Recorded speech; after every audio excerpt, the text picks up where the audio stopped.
Today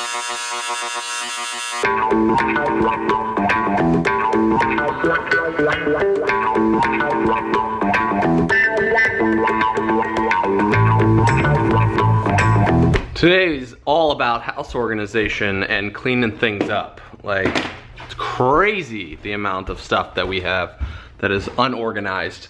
I went to Lowe's, spent a lot of money getting the necessary supplies because I'm getting ready to build something tomorrow.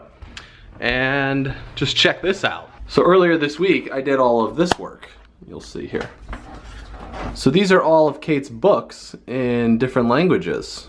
English, German, Dutch, don't remember where that's from. Italy. It'll come to me. Czech. From the UK. Decided I wanted to do a nighttime ride, sunset time frame for the cruise tonight. Look at this.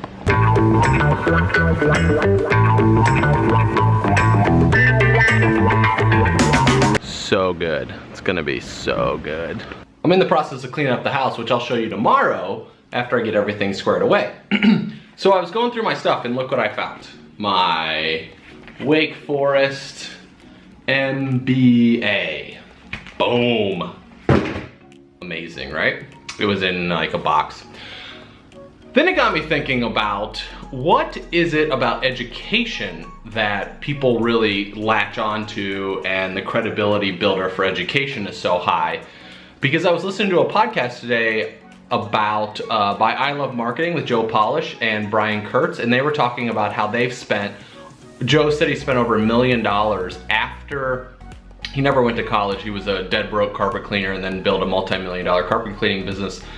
And what they were talking about is the amount of money that they have spent on themselves in like post-education. So this would be attending conferences, being a part of masterminds, being a part of groups, all of these other type of social activities, what you do after school, you know, or after university. So let's take formal education versus informal and personal responsibility education. Let's put it that way.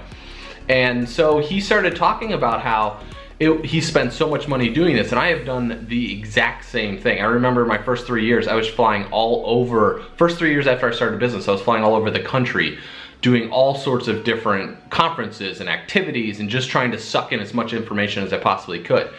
So it got me thinking of when I talk to people about running a business or when I was starting my business, a lot of close friends and family were just like, why are you doing that? Why are you doing that? But if I say I'm gonna go to Wake Forest MBA, they're like, yes! Go do it, get it, knock it out of the park. So it's very interesting the differences between the two. So it's a really interesting conversation, like formal education versus informal education. So if I spent $62,000 on my MBA, which I did, and $62,000 on after informal marketing classes and trainings, people look at you and be like, why the hell are you flying all over the country? Why are you doing this? Why are you attending this? Why are you going to this event?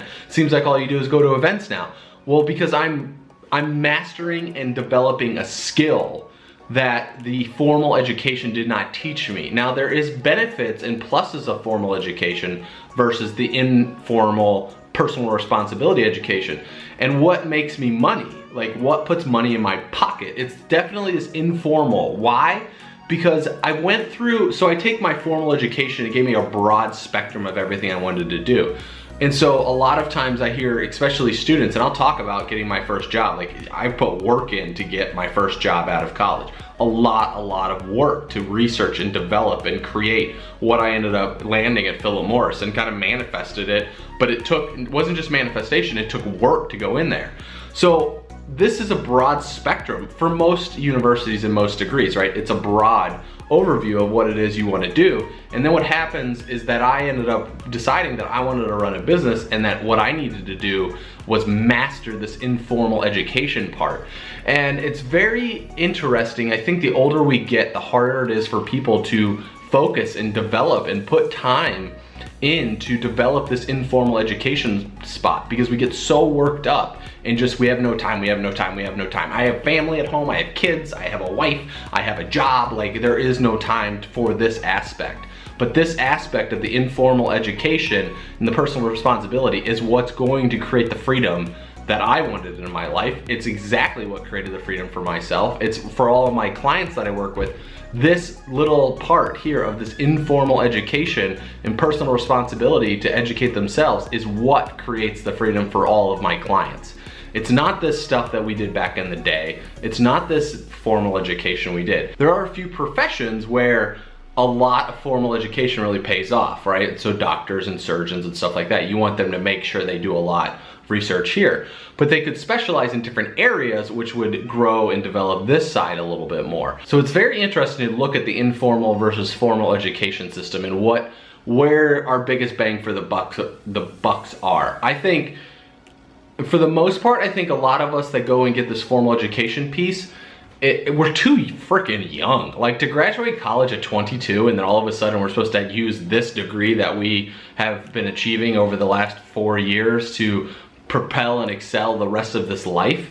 No freaking way. Like, there's no way. Not in today's society, not in today's world. Like, we have to really spend time developing this side over here. What is it that drives us? What is it that we want to do? What is it that we want to create that's going to develop much greater than ourselves? Because in my life and what I've realized in working with my clients, where the biggest bang for the buck is right here. It's taking the personal responsibility and the time to develop this informal education for yourself. And what happens is, because I spend so much time doing this, my informal education over here is now my life. It's like now my formal education. So that's what I got for you.